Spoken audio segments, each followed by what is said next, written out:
A Kangaroo Fern production.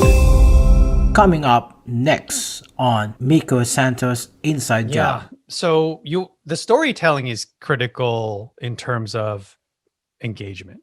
You want people to be interested. I mean, if they turn on their phones and they listen to your show and it's not engaging in terms of relatability, humor or value, there are certain things that people are looking for, and everyone's different, but they're looking for something. And if they don't find it within the first 30 seconds of your show, then they're out, right? They don't want to listen to your show.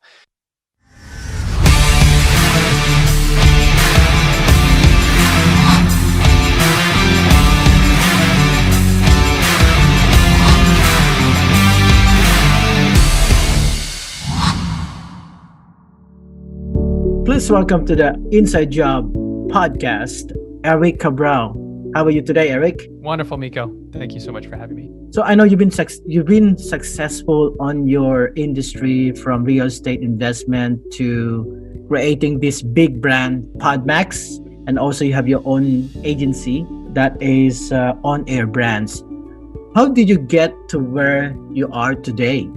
Yeah, I mean, it started out slowly, but then also relatively quickly, depending on your point of view. But I was in corporate America, hustle and grind, 20 plus years, doing it every day with no real intention of starting businesses. Although my real estate and business mindset and entrepreneurial DNA was always there, hidden and crying to come out, because I was starting side businesses. I was creating things, projects on the side while I was working full time in order to satisfy that and scratch that itch. Eventually, I answered that call after being being laid off for the second time, which I always say I was truly blessed, because, a 20 plus year career, only being laid off twice is truly a blessing. So that was really when I did an audit of my life and finances and realized, through conversation with my wife and my wife's blessing to take a risk, start my own business. Yeah, she said, let's do it. I have confidence and trust in you and that you could build and you can grow something. What are you thinking? And I said, she's assuming that I'm going to do creative, from the creative industry. I'm like, I'm going to do real estate investing. And she was like, are you out of your mind? You don't know anything about investing. So it was a crash course in brain surgery, trying to figure everything out in the course of a year, and acquiring my first multifamily building. And once I did that, Miko, the sky was the limit, because my limiting beliefs started to fade away, and my confidence started to build. And from there, On Air Brands, the media agency, which creates podcasts and produces them. And then also the podcast industry event called Podmax was born shortly after. So yeah, it was all from just saying yes and getting approval from my wife. So can you tell us about how this Podmax created, since you be on real investing and then you see the potential of doing a podcast for a brand awareness for your business? How the Podmax created? Yeah, with Podmax, same thing as with On Air Brands, creating podcasts for people. It happened organically. It wasn't really necessarily by design. It was a test drive. I knew that I had podcasts in my network because I was producing their shows, and these people became close friends and partners. And I would easily get guests. I'd network, go to events, and people go, "Oh, you know this person, that person." I'm like, "Yeah, I'll introduce you." And they would get on my friends' shows. So eventually I said, why don't I just invite everyone to the office, to where we work, and everyone in one day can record on a show. And it ended up being very successful, Miko, because it wasn't just one show. We were recording 5 shows in one day. So as a guest, you were getting introduced to 5 amazing podcasters who all have their own businesses. And then all these podcasters were coming and they were getting great content and introductions to potential clients and business partners. People were finding business partners at this event. So it wasn't a company at the time. It was really just an offshoot of On Air Brands and the service there. And I was building an On Air Brands network. Eventually, I had to create a separate company because I realized it's an event. It's an events company. It's not a production house like On Air Brands. So they sort of split over time because the teams they were drastically different because the creation of podcasts takes a very specific sort of skill set in audio engineers, right? Project managers, graphic designers. But those people don't necessarily translate well to a live event, now a virtual event, where you're running the show. It's a production, right? Everything has to look perfect from the front end because, like you go to a Broadway play, it's beautiful. You're enjoying the show, but on the back end, everyone's running around. It's like a busy beehive. So those were totally different models and totally different teams that I had to really construct so that we could build and grow and expand. We're still on pandemic right now. So what are the challenges have you had to overcome along your ways to be successful in business? Yeah. Well, we had COVID. We had 2020, which threw us for a loop because we were doing live events. But it ended up being a blessing for us because we doubled down on virtual, which we weren't planning to do anytime soon. So that is a failure that became a success relatively quickly because now we had exposure to the world as opposed to local entrepreneurs and business owners. People started to fly in, honestly, Miko, from LA, from Colorado, from the East Coast, Boston. So we were gaining traction and visibility and brand awareness on a national level. But when we went virtual, we started to get people from Europe, Australia, people zooming in from all over. Didn't matter what the time zone was. They wanted to be in the event. But then also our keynote speakers had an easier access. We didn't have to fly them in. We didn't have to pay for their way to get, limoed into an event. They now could be in the comfort of their own home and keynote from their living room, so that was great because now we had access to more people and more bigger brands like VaynerMedia. They were able to share on our platform and just pour into our community a ton of value. So that's really been the blessing. Failures, really is growing pains. What do we do now that, our budget is increasing? What do we do now that more people want to get in the door? How do we handle and fulfill all of the wants and needs of our clients? So that's really what we're sort of building now, like scalability and teams and processes so that it's well oiled. The whole machine is well oiled. So that's sort of a hiccup that we had because we did not prepare well for scale. And now we're currently in that mode of like hyper growth and scale. We're going back to the Podmax. Can you tell us the overview and what is the difference of this Podmax from other virtual event in line with the podcasting? So other events, from my understanding, don't do what we do in terms of training, sort of like speaker training, but it's training to tell your story and have clarity in your story and message on podcasts. Like delivering your story like this on a podcast versus delivering your message on a stage are drastically different. So we help people to identify, clarify their messages and their stories so that they're effective when they get on these podcasts. So that's before the event.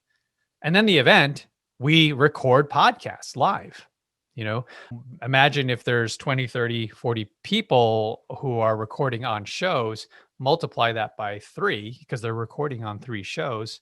We're getting dozens and dozens and dozens of podcasts recorded in one day, right? So that is unlike any event, virtually or live, where you come in, you're trained to speak and have confidence on podcasts. Then you record throughout the course of the day. And then in between, you're doing high-level mastermind type networking with like-minded individuals, all doing amazing things in different categories of business, whether it's investing or marketing, or podcasting as a business. They're all there and they're all helping each other. They all find ways to complement each other. And then the community is there. So you have a community that you can tap into to inspire you, to learn, to grow. And then you have the keynote speakers. So it's a chock full of amazing content and people all in one day, which no one else is doing. So you're saying about storytelling on Yeah. podcasting. So what is your advice to people who is starting a podcast either for their self or for their business? Because some of the podcasting who's creating right now, sometimes they just create and that's it. And why is very important the storytelling in podcasting? Yeah. So the storytelling is critical in terms of engagement. You want people to be interested. I mean, if they turn on their phones and they listen to your show and it's not engaging in terms of relatability, humor or value, there are certain things that people are looking for, and everyone's different, but they're looking for something. And if they don't find it within the first 30 seconds of your show, then they're out, right? They don't want to listen to your show. But as a podcaster getting started, I recommend just get started. Like, do it. Don't get hung up on all the details, because it will paralyze you. Analysis by paralysis. And I always encourage people, whether you're a real estate investor or a podcaster, just do it. Like, jump in the deep end and just figure out how to swim. Once you start to figure out how to swim, then you can get into the technique. Then you can get into the methodologies and the strategies behind it, because you've gotten the hard part out of the way. Just turning the mic on and feeling like you have value and worth. It's a mental game, Miko. People think, why would I have a podcast? I have nothing to say, or no one has any interest in what I have to say. That's BS, because you are a unique individual that has unique experiences that no one else has had. And you need to share those stories, even if it's just for you, because there's a way to document their journey. That's why people journal. That's why people write it in diaries. It's a therapeutic method that's effective. And if the podcast is nothing other than that, then you won. And if people show up, that's even better. And that's you're right. So because podcasting, I remember one of the marketing gurus said podcasting is the new blogging. Yeah, there's definitely some truth into that, because although blogs are still there and they're effective and it's a wonderful outlet for people to be creative, if your writing is your thing and that is your superpower, keep blogging. There's benefits definitely with doing that. But podcasting has become a tool, and I just want to highlight it as a tool. It's a marketing tool to leverage for you to create quickly, and then also to transcribe and create more content through blogs, through video, micro content. There's just so many wonderful things that come from a podcast. Through one recording, you can create a massive amount, a library of content from one interview or one podcast, even if you're a solo podcast. What is your opinion about imposter syndrome? So why pushing yourself out for your comfort zone that will only lead to a great success or greatness? Because some people would want to do a podcast, but they don't know because of the imposter syndrome. Even they have their own skill as well. I liken podcasting or anything that you want to do that you haven't done before to the gym. You can go to the gym. Let's say, you're overweight, you're out of shape, you're somewhat sad and depressed because you're not healthy, and doing regular exercise. So if you show up to the gym and everybody looks beautiful, right? That's intimidating. I get it. Like, oh my goodness, everybody, I'm going to leave. I'm going to turn around. I'm going to walk away. Fine. That's on you. That's up to you. That's your choice. It's the same thing with podcasting. Even though people sound amazing and look amazing and they seem like I didn't start out from birth as a podcaster. I, just like anyone out there who's listening, who's never had a show. There was a time where I had 0 shows. I had never done podcasting ever in my life. This was not my profession. So what you hear, what you see right now is someone that started from nothing, just like you. Here's the thing though. Those people at the gym they weren't born like that. They had to go and put the reps in. They had to go and commit to the daily grind, activities, and discipline in order to achieve what you see as a win. So I've been podcasting for 3 or 4 years now. So of course I've got a lot of experience and confidence in what I do, but I didn't start off like that. I literally, if you go back to my very first episode of Entrepreneur Circle, I'm in my basement talking on my phone. And I'm like, I don't know what's going to come of this, walking around in my basement. And a lot of, I don't know. That's where I started. And I love it because if you leave it there, you have contrast. You have something to compare, just like people love those before and after whenever they do a house renovation. People love those shows. They're addicted to those shows. Why? Because you get the before and after all in the course of 30 minutes. Like, look at that crap. That house was a big pile of garbage. And now look at it. It's beautiful. I would live there. So that's kind of what's cool about doing this in any format, whether it's podcasting or blogging or doing video, whatever it is. If you document your journey and you keep it up there, it's a way to celebrate wins because now you saw where you came from and the progress. So on your entrepreneur journey in this space of podcasting and real estate, who are your 3 people who has been, say, most influential to you?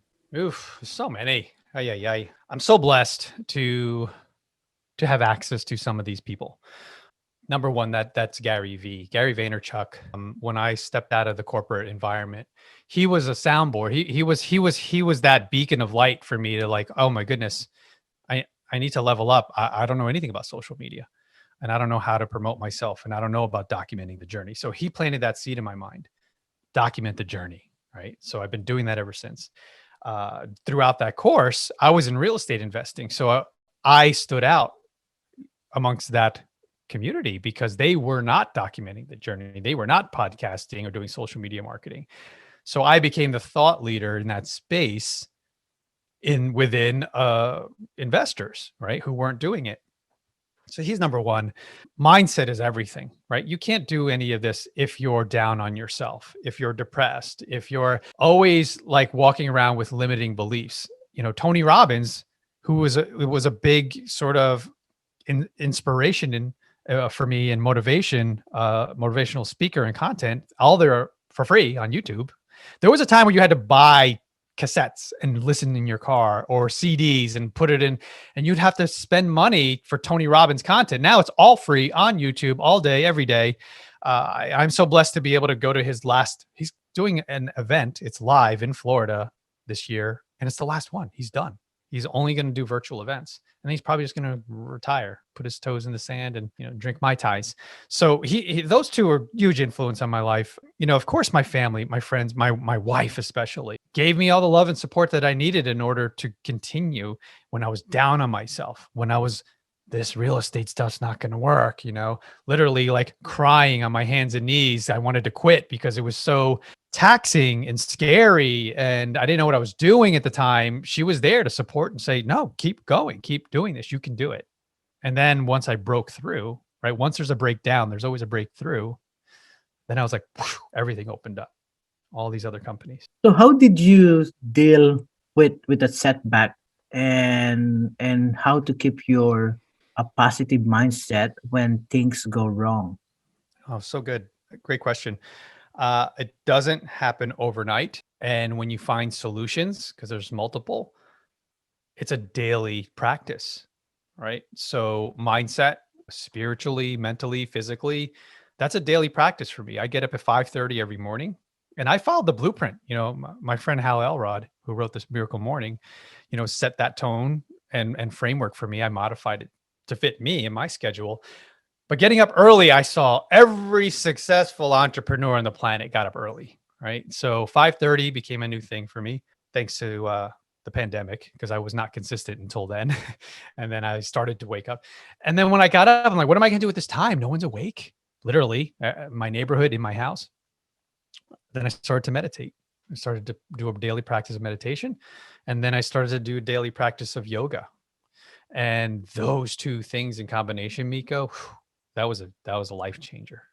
Now, when the crap hit the fan and life tested me, I was able to get through it, right? Without stressing, without putting my fist through a wall, without screaming at my wife, because I was grounded on daily practice and meditation and breathing and exercising and eating right. Because once you get into that path, your mind understands, okay, don't eat that garbage, because now you're working against, weeks and months of training. So it's just getting into habits and daily rituals is really the hard part. So do you still experience burnout? I know you've been busy with your agency and you have a different podcast show. How would you say option? Recognizing the signs Okay. is key. Self-awareness is really powerful. So the more you can become self-aware and understand yourself and recognize the signs that red flags that you're about to break down, or you're working too much and that you need to take time off, that's critical. So I noticed that. So some of my red flags, I start to swear a lot. If I'm dropping F-bombs in a conversation, I'm like, I think I'm stressed, right? Or people around me know, oh, Erik's getting angry. He's swearing a lot. Those are red flags. I'm like, so then I start to recognize, oh yeah, I didn't sleep that much this week, or I didn't go to the gym this week, things like that. And I'm like, okay, I got to get next week. I get it. And understand and know, and be easy on yourself. Like, don't be so hard on yourself. Every day is different, every week is different. So understand, like, okay, next week's that's a new week. I'm going to get back on the horse, and I'm going to, get back to what I was doing that's working. But allow yourself time to experience those things, because we're all human and we're going to experience hardships. The critical thing is getting to the point where when it happens, you're able to get through it easier than if you didn't have daily practices and rituals. Thank you for that. So we go into Yeah. deep dive on the podcasting space right now. What is your opinion about, say, we know that there's going to be Apple subscriptions, also Spotify doing that as well. And the biggest happening right now is the Facebook is doing a similar audio as well. Like they have a similar Clubhouse and also like a tab in the Facebook page that to have a podcast itself. What is your opinion on that one? Yeah. So, I mean, anytime a big company, especially something like Facebook or Google or any of these guys, get into the podcast industry, it's wonderful for us, right? Because all it's going to do is create another platform for people to discover us. So I love it. I love that Facebook is devoting time and energy and resources to help us gain exposure and visibility. So I'm really looking forward to all that, seeing how it all plays out. In terms of Spotify getting in the game and doing what they're doing, they're really they're following the Netflix model and more. They're doing exclusive rights, which is great for, who really wins. I'm using this term very loosely. Washed up celebrities, not washed up, but they're kind of irrelevant. Let's take, for example, Jason Bateman, who had a lot of success in Arrested Development, relaunched his brand and his career. And then he started, doing a lot of movies. He was the everyday man. He's got Smartless now with Will Arnett. And I forgot the other name of the actor from Will and Grace. But anyway, there's the three of them in Smartless. Just got bought for, I think, $60 million. Amazon, maybe. They're the ones benefiting. Why? Because they're bringing a tribe of people that were fans from their shows and movies. And who out of that whole sort of Hollywood pool wouldn't take a $60 million paycheck, because television isn't knocking on their door anymore. Movies aren't knocking on their door anymore. So they're winning, right? They got baked in communities and fans that they can bring over to the podcasting industry and sign exclusive rights, which is great. Now for us, what does it mean for us? It's more visibility, it's more awareness and validation that we're in an industry that's making money, right? Because when I started, and I don't know about you, how long you've been doing this, Miko, but everyone asks, what's the ROI on podcasting? And my answer was always, taking from Gary Vee, what's the ROI on your mom? You can't calculate it. Well, I spoke to him recently on his podcast, and he said, oh, I got an upgrade to that answer. It's $100 million for Joe Rogan. That's the ROI. It's the whatever it was for Dax Shepard. That's the ROI. Like these podcasters, and now with Smartless, look how much money people are making. It's money to be made. Yep. So I think there's a latest report about podcast advertising this year. It's getting bigger compared to a previous year. So which means podcasting is getting noticed. Yeah. Here's the cool thing about that, and for me and for you, Miko. Corporate America has not figured it out yet. They're just figuring it out. Think of corporate America as a gigantic cruise liner, a big, big, big shipment container ship. And for them to navigate and course correct and turn that wheel, 0.1 degree to the right, 2 degrees to the right, takes a long time. So for them to pivot and say, yes, let's take all the budget from billboards on the highway and commercials on television, all the stuff that we're used to, direct mail marketing. It's taking them a long time to finally realize, let's stop doing that and let's put it in podcasting. Slowly but surely, they're starting to do it. That's the scary part when that happens, because then it gets crazy, right? In good and bad ways. But what's cool about it for us, smaller podcasters, is the local banks, the local mom and pop, the pizza shop. These guys are going to start to realize, I'm going to stop putting money into flyers on windshields and radio ads, and I'm going to start giving it to my local podcast. So that's really cool for us, because now I could be a local show promoting local businesses. And now my show is paying for itself. That's what I recommend. If you're a podcaster and you've got a decent following, and please understand, you don't need to have 10,000, 100,000 downloads to be success. The average podcast, this is the average, gets 200 to 250 plays per show. That's achievable. You can do that. And then you go out and you go talk to the mom and pop, auto body store, and go, hey, have you thought about promoting on podcasts? Well, I have me and 2 other friends. We've got, above average downloads. And then you start figuring out a business model. Go look it up, what the CPM is on that, cost per mile. And then you can start making money, even if it's a little, to pay for the editing of your show, or to pay for marketing of your show, to hire a VA to create content out of your show. These are all wonderful things that you could do as a business owner. So this is one question I always ask for my guests. What motivates you to get up in the morning and go to work? My family, that's somewhat predictable. Providing for them, inspiring them, leading by example. They know daddy works all the time. That could be good and bad. But when they grow up, their work ethic, they'll pick up from me, hopefully. And my team, dude, it's huge. Like, having people around you that you love. I only hire people that I love. I literally tell everyone that I love them and I appreciate them and everything that they do and everything they provide. And finding those people that become family, that gets me up, man. That drives me when I wake up, because now it's not work, it's fun. Like, we're all having fun. We're family. So that's. Do you have any final advice or anything else you want to share with business owners, small business, and also podcasts, or people who's wanted to start a podcast on their own? Yeah. So I want to give something to your audience so that it could potentially get them started. If they go to podmax.co/masterclass, that is a course. It's free, and it's go at your own pace. It's only, an hour or so, and it will help you, because I've outlined the tool that I used to develop my personal brand, which was really clarifying my message and my story, and how to record them on podcasts and guesting on podcasts. And then also how to speak to a community that eventually builds.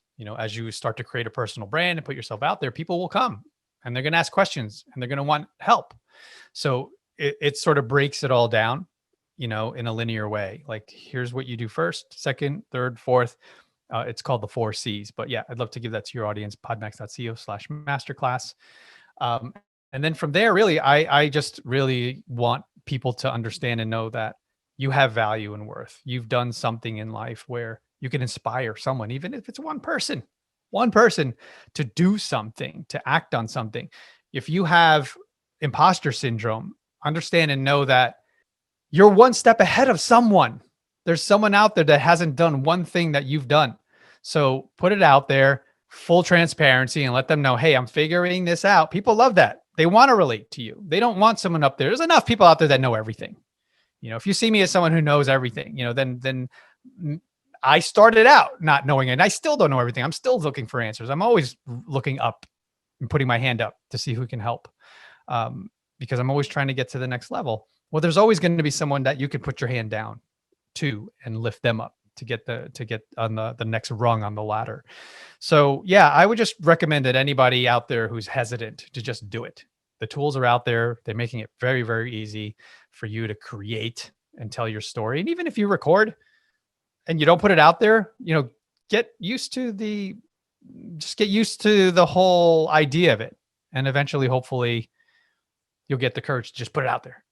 So that's what I recommend. Thank you for that. How can our listener and audience who's watching here on YouTube, Facebook, connect with you online? Yeah, I mean, if you want to see more of what I'm doing, it's Erik, E-R-I-K, Cabral, CABRAL.co. That's like everything that I'm doing. That's my personal brand.